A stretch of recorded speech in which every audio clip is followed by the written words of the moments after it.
Be talking about late effects in neuroblastoma. Our next speaker is Danielle Friedman. She received her undergraduate degree from Columbia University and attended medical school at Albert Einstein College of Medicine.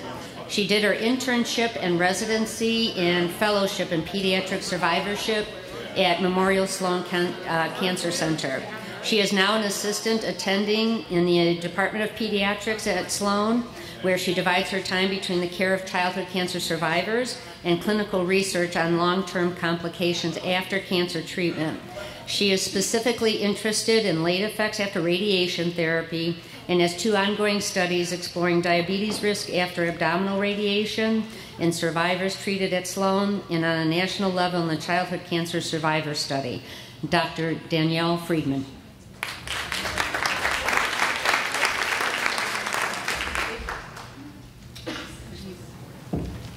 Hi, everybody. Thank you for having me here. I'm delighted to participate in this conference. So I'm going to actually pick up where Dr. Pinto left off and really focus my talk on late effects in childhood cancer survivors globally and really hone in on those that I think are most applicable to survivors of neuroblastoma. So we all know that in the past 50 to 100 years, there have been really significant advancements in survival rates for childhood cancer.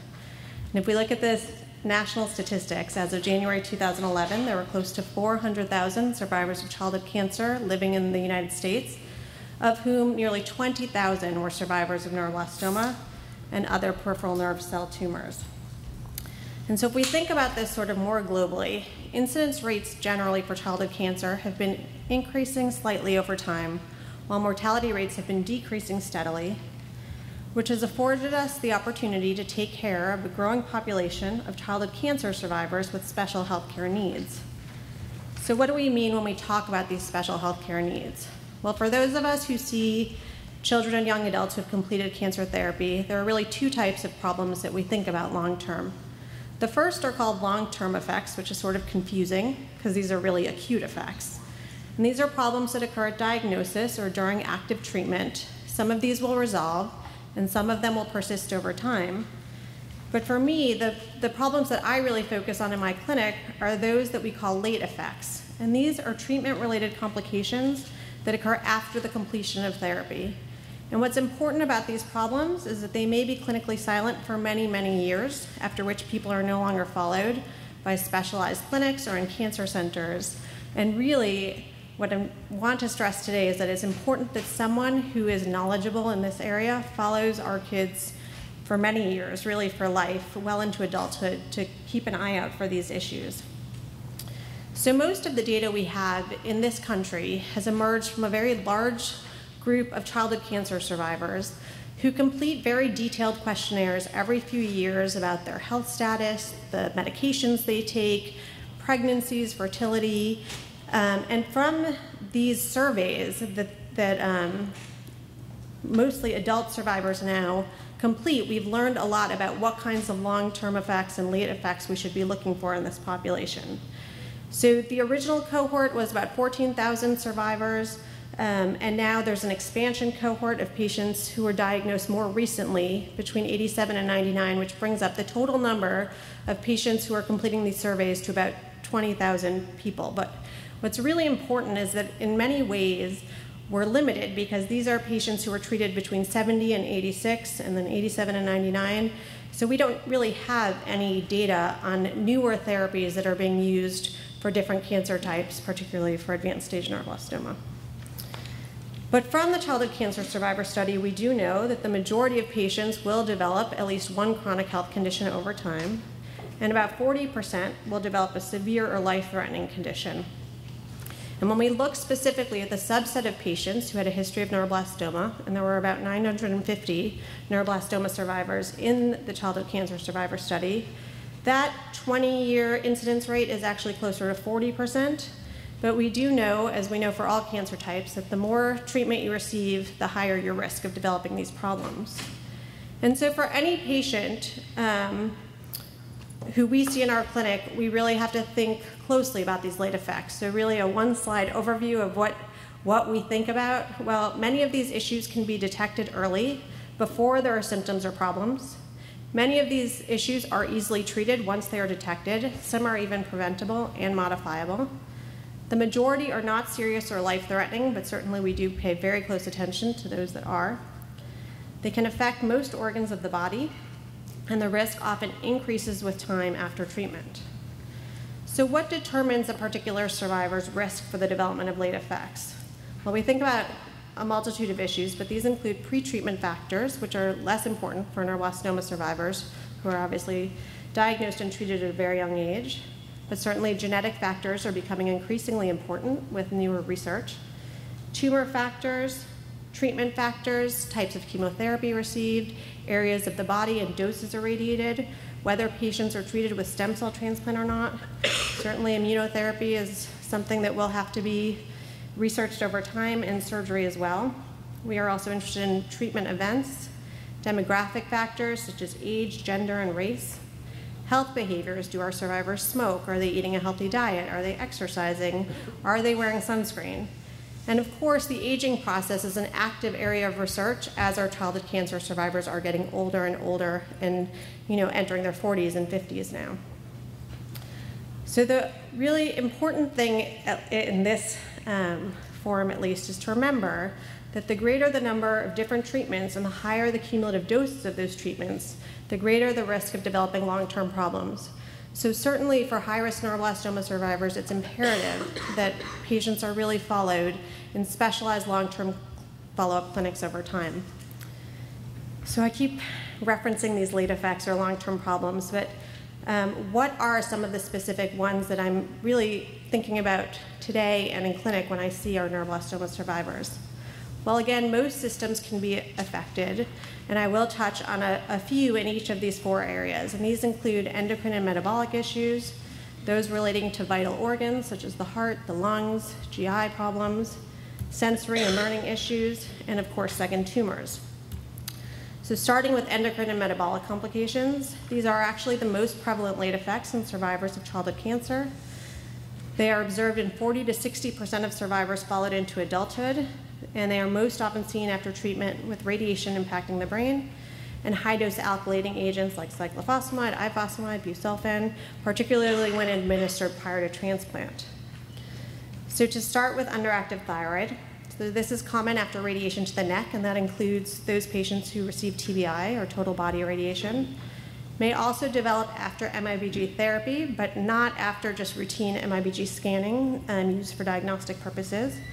Again, the risk increases with higher radiation doses. It increases over time. But this is something that is easily picked up with a simple blood test that should be done every 6 months to a year, depending on what the specific therapies were. And it's easily treated with a single daily pill that ensures that our young adults are, their growth can be optimized, their metabolism is in check. So related to growth, this is another huge problem in our neuroblastoma survivors. And this can really be due to endocrine issues, which is related to growth hormone deficiency, or non-endocrine issues, which is related to radiation-induced damage to the spine. And in some patients, it might actually be due to a combination of both. So first, in terms of growth hormone deficiency, this is something we really only see after higher dose brain radiation, but can also be seen after total body irradiation. For any patient with these risk factors, and really for any pediatric patient, height should be plotted every 6 months, and the development of puberty should be monitored as well, because that can impact how we think about growth. And for anyone with these risk factors who's noted to have a poor growth rate, formal growth hormone stimulation testing should be recommended. And for patients who are found to be deficient, a referral should be made to an experienced pediatric endocrinologist for a discussion of the risks and benefits associated with treatment with growth hormone, and then a joint decision can be made about whether or not to initiate therapy. However, for many of our patients who we follow at Memorial, we have a separate issue that we deal with, and that's really impaired spinal growth after radiation. So for our kids who are treated with abdominal radiation without any radiation to the brain, who are not at risk for growth hormone deficiency, we still often see short stature related to this radiation-induced damage to the vertebrae. And so for these patients, we monitor serial heights, but there really are no good data showing that any treatment works for this. So this is certainly something that is tough to deal with as well. Other endocrine issues that I'm interested in are diabetes risk. We've known for a while that people who get total body irradiation are at increased risk for diabetes, but now it seems to be after abdominal radiation. And there are reports out of Europe of increased rates of both type 1 and type 2 diabetes, and it's sort of unclear why that would be. So the mechanism of this is poorly understood, but seems to be related to the fact that your insulin-producing cells are in the tail of the pancreas, which is in the radiation field, but might be due to some kind of insulin resistance as well. But certainly, we monitor blood sugars annually and counsel our patients on the importance of a healthy diet and exercise. Fertility is another hormonal issue that's tough to deal with, and the risk for infertility is greatest after radiation to the ovaries or testicles, as well as after treatment with high-dose alkylating agents. In females, we have reliable blood tests that we monitor every 6 months beginning at age 10, but we also can monitor puberty carefully, as well as for those who do start menstruating spontaneously, we monitor the regularity of their cycles. However, it is important to note that even for those young women who are fertile at any one point, there is still a risk of premature menopause. And over the past few years, for some who have normal menstrual function and normal labs, post-treatment egg harvesting and freezing has become an option that's no longer considered experimental. For males, it's a different issue, and that's that we don't have any reliable blood tests to do, and we can't really depend on our clinical exams. So for these patients, we do recommend semen analysis. However, most of our young men are not interested in this until their mid-20s or even early 30s. So moving on from endocrine issues, I'll just touch on weakened heart or cardiomyopathy. This may develop after treatment with anthracyclines, such as doxorubicin or daunorubicin, and we do see heart problems after chest-directed radiation therapy as well. This also, the risk increases with larger total doses of chemotherapy and or radiation. The risk increases over time, but rarely causes symptoms, and that's why anyone who receives these types of therapies should be monitored carefully with serial echocardiograms so that any really deviation from normal function can be treated appropriately and early. Hearing problems is another very prevalent problem in our survivors of neuroblastoma, and that's really because cisplatin is such an active agent in this disease. So again, the risk is greatest after high doses of cisplatin, as well as doses used prior to transplant of carboplatin. And then there are additional risk factors. Certain types of antibiotics can cause hearing or exacerbate hearing problems for patients with frequent admissions for fever and neutropenia, and those who get high doses of cranial radiation may be at risk as well. And this is something that is generally irreversible and typically affects both ears. And so, of course, we do serial audiograms and really emphasize the importance of early implementation of hearing services and speech and hearing aids when they are indicated. And of course, hearing is so closely tied to learning, but we do know that separate from hearing issues, there are risks of learning problems over time in those who are treated at a young age, so specifically between the ages of 0 and 5. And this is a problem we see after brain radiation as well. So for all of our neuroblastoma survivors who are treated between the ages of 0 and 5, we actually obtain a baseline formal neurocognitive evaluation, and this is even for our many precocious patients who are getting straight A's.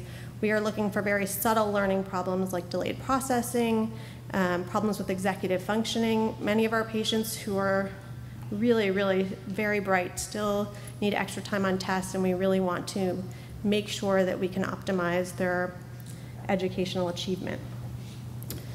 So finally, second, cancers. This is a rare problem, but of course a very, very serious one.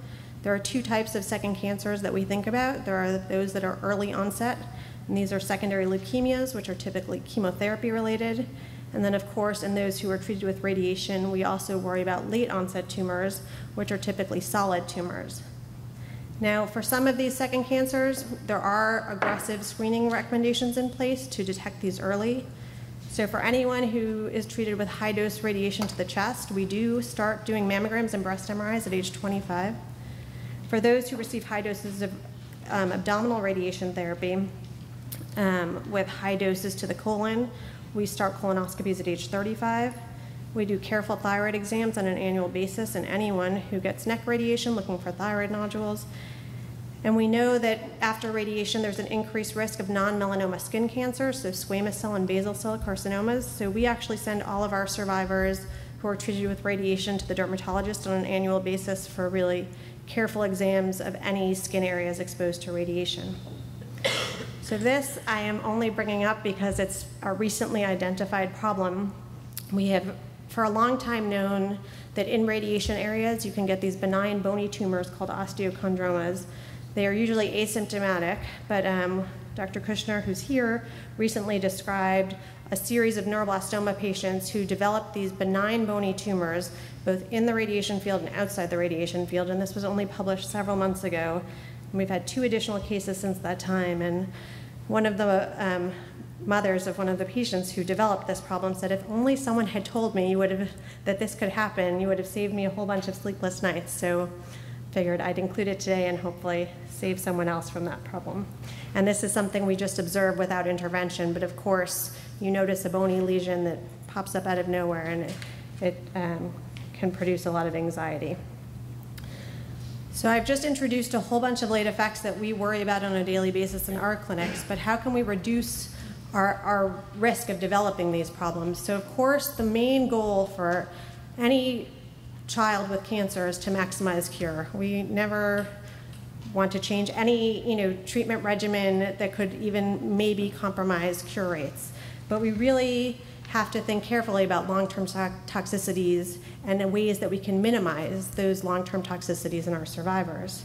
And so I think probably the answer to this is to really make sure that all of our survivors are enrolled in multidisciplinary survivorship programs. So again, from the childhood cancer survivor study, we know that chronic condition risk increases over time, and yet the number of survivors who've been seen in a cancer center within the past 2 years as they get farther and farther from diagnosis seems to decrease rapidly, such that 11% of survivors were not receiving any medical care at the time of this study. A whole bunch were receiving some kind of cancer care, but only 18% were receiving risk-based cancer-related care long-term. And really the goal for all of our survivors has to be this continuation of individualized risk-based long-term care.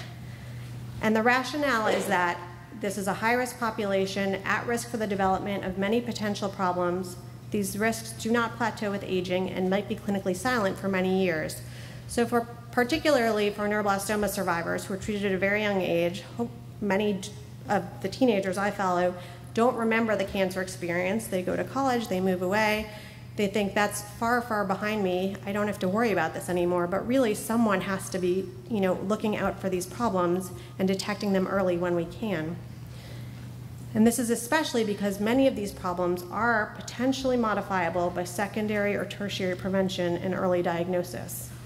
So I've touched on what some of these modifiable outcomes are, and I won't go through them again, but things like thyroid problems, heart problems, secondary breast cancer, and maybe even diabetes are things that we should be picking up early if we can.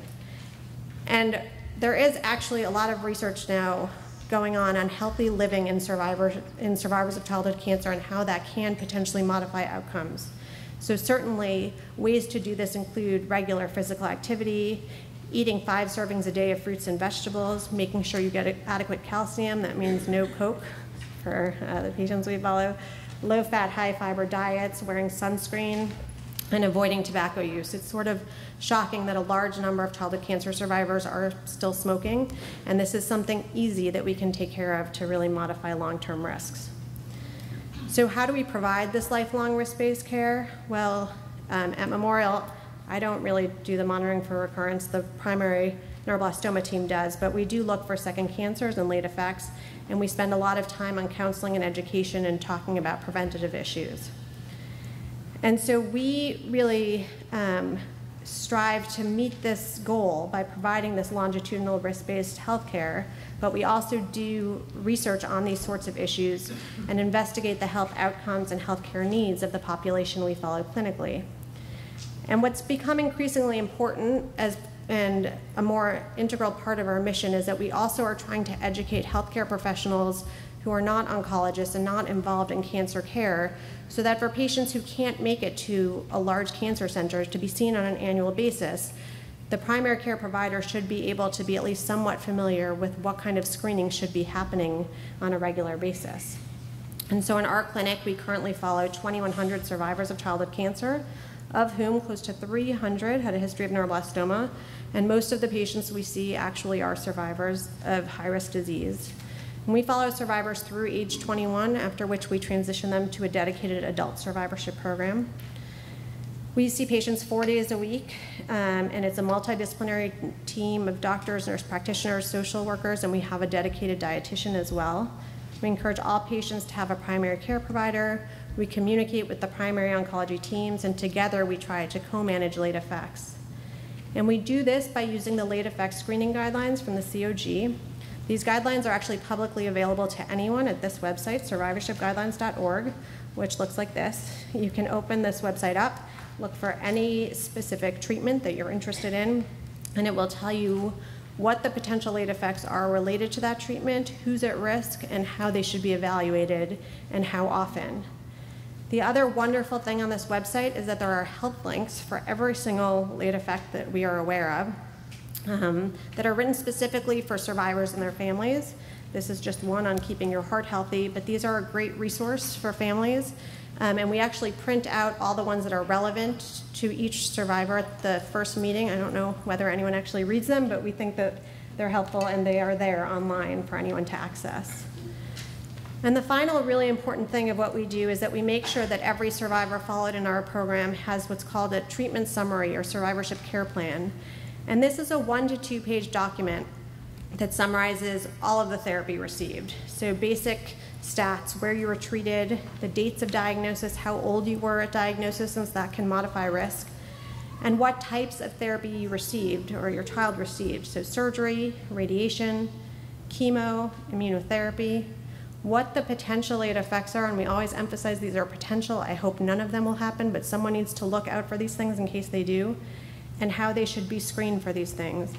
And again, the thought process is that even if we see our patients only once, they can take this document with them to any provider across the country and say, these are my prior exposures. Even if you've never heard of these agents, I need to be screened in this way for these problems. And we hope that when patients leave our clinic, again, even if it's just for one visit, they can answer all of the following questions, or for children that their parents can answer all these questions. But certainly once, our kids reach the teenage years, we want them to be able to answer these questions by themselves. And these include, do I know the name of my cancer diagnosis? There's actually data out there that shows that many patients don't. Do I know the names and doses of my chemotherapy, the site and doses of radiation therapy, types of surgery? Do I know the long-term risks associated with my diagnosis and treatments? Do I know the tests or studies that I should be receiving to look for these late complications? Do I have a healthcare provider who's familiar with my cancer history? Do I have regular checkups at least once a year? And do I practice healthy lifestyle behaviors? Do I exercise regularly? Do I eat a healthy diet? Do I avoid tobacco? And do I engage in preventative health measures when indicated? So in summary, we know that neuroblastoma survivors face lifelong, long-term risks, but many of these problems are modifiable. And the goals of risk-based survivorship care are to reduce morbidity and mortality in our survivors, to educate and empower survivors and their families, and to enhance quality of life long-term. And with that, I'd like to acknowledge both the long-term follow-up teams and the neuroblastoma teams at Memorial, as well as Pat for inviting me today, and I'd be happy to take any questions. Thank you.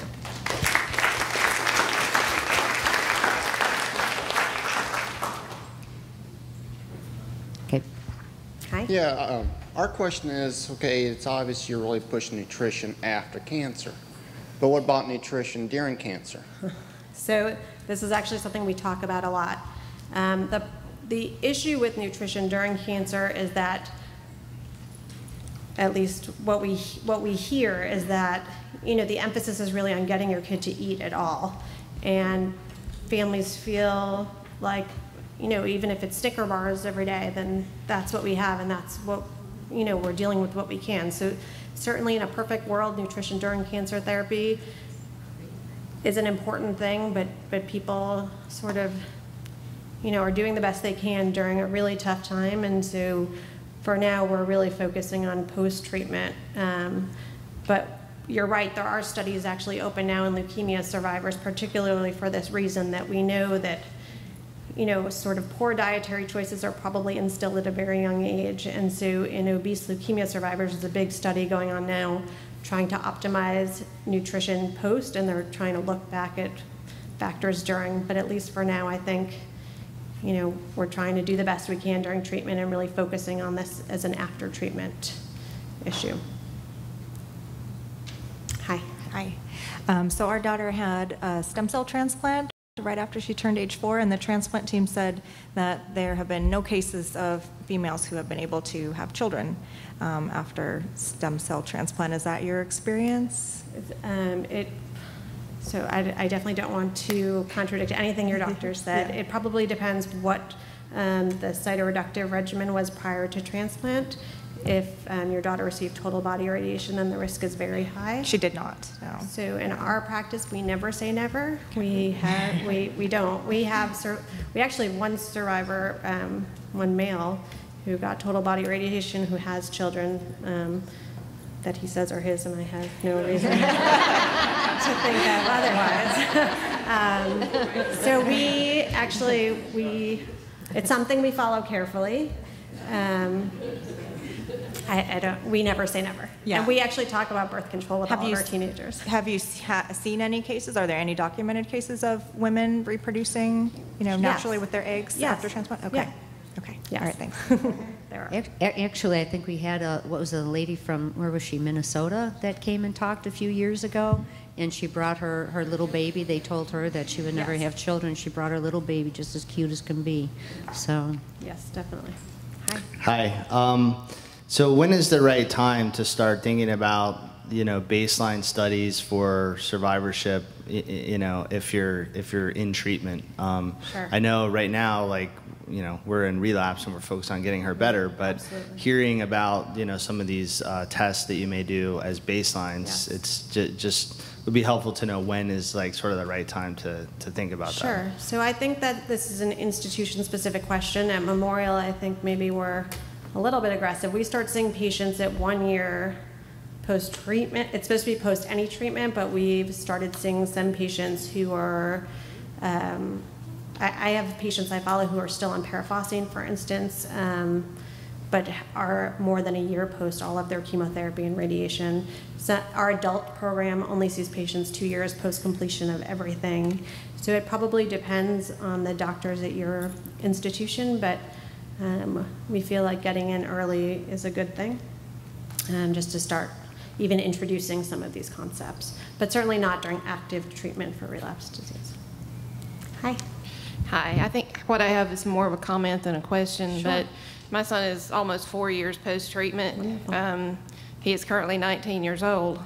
And while I expected late-term effects, I just wanted to give a word of warning here that they do hit a little earlier than you might expect. I thought that it would be 20 years down the road. Well, he was this year diagnosed with low-functioning heart, so he has chronic heart problems at this point and is on medication for that. Mm-hmm. It's not severe because they did catch it early in an EKG follow-up, luckily, but it did take me by surprise. Yes. So be prepared for that, and also be prepared for a survivor that's beyond a teenager. He's 19, almost 20, and they won't do what you tell them to do. So, and you have no control anymore. So you can preach all you want, but that's something that, instilling it, that's great. But I think they all kind of have this mindset of, I survived the worst that could ever happen to me, and what I do now is not going to kill me, So it's just something you have to learn to deal with. So.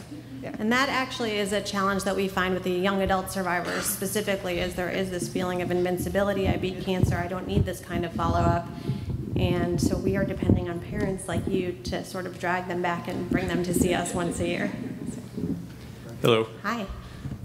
So with the understanding of the exposure to these medications, the chemotherapy medications, there's specific dosage amounts outlined in some of these chemo plans. And there's times where you got to weigh the benefits and the risks for intermediate risk neuroblastoma, and I'm kind of in that balancing act right now, just learning. So with the total life exposure, some of these toxins or drugs, is there an understanding of late life effects and total exposure? Like, can we look at numbers and decide, well, if you go past this total dosage in milligrams, and you're going to be at more risk or less risk? Sure. So that's a great question. The problem is that survivorship didn't exist till the late 80s, and so we don't have very old patients, like 60, 70-year-olds right now, who we're following. There are new publications coming out. It's sort of an active area of research of patients in their 50s and 60s looking at what they're calling sort of premature aging, and by that they mean that things that you would expect to happen to a 60-year-old or maybe happening to a 40-year-old after these sorts of exposures.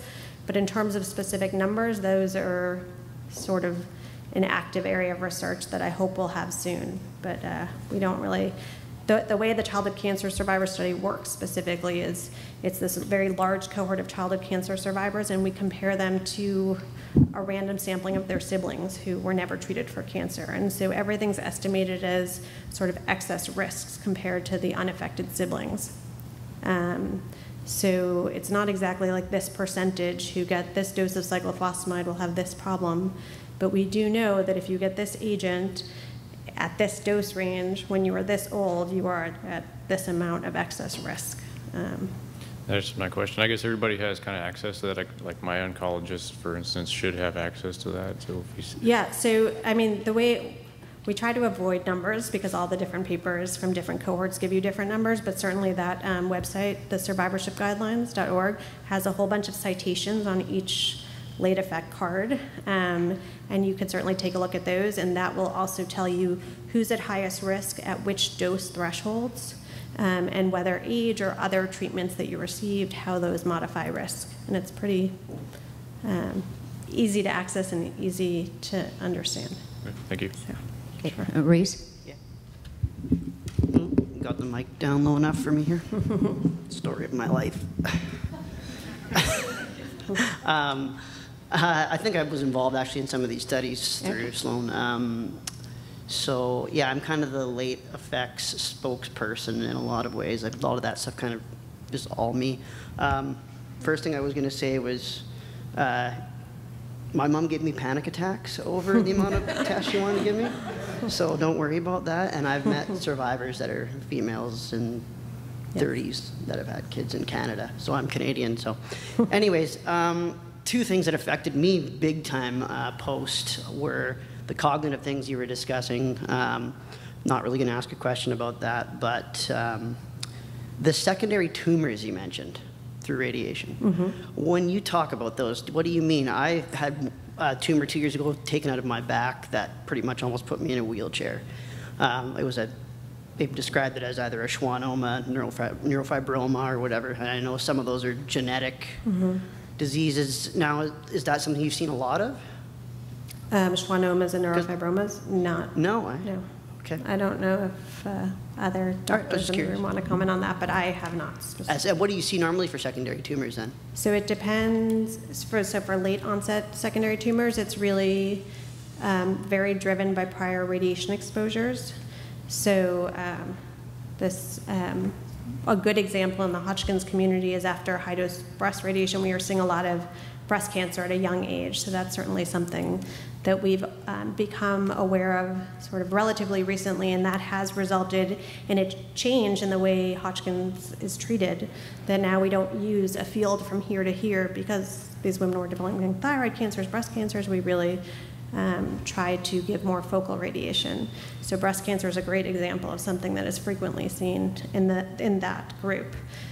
The risk of colon cancer is another good one. This is, again, dose dependent, so it's really only after doses of 30 gray to the colon that we have to start thinking about early onset of colon cancer.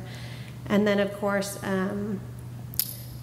in bones that get irradiated, we have to think about sarcomas and things like that that are radiation related. Okay, thanks. Sure. Any other questions? Okay. One more. I've always had this as a concern. My daughter was getting an MIBG scan with the I-131 isotope, and it's separated. And have you ever come across that? Is that any thoughts of what kind of concerns I should have? So the concern, not with the separation specifically, but I was worried mainly about the separation. Is that an issue you would think? That's not something I've ever come across in the literature or personally, but again, I would defer to neuroblastoma providers in the audience. Okay, thank you. Sure. Okay, is that it? Okay. Thank you, Dr. Friedman. Thank you so much.